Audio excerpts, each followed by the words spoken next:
Here we're approaching the grill area and the pool area. Obviously it's cold today, so it's closed. There's a nice playground.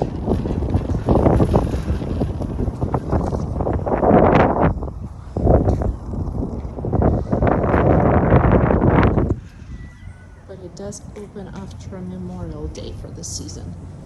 So it'll be open then.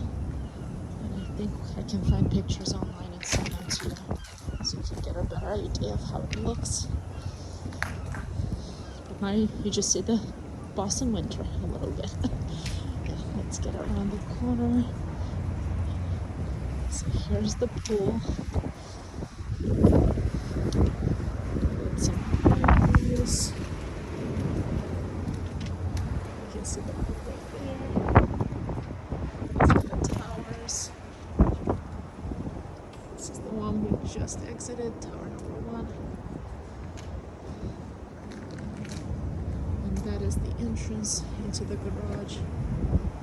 Somebody's exiting.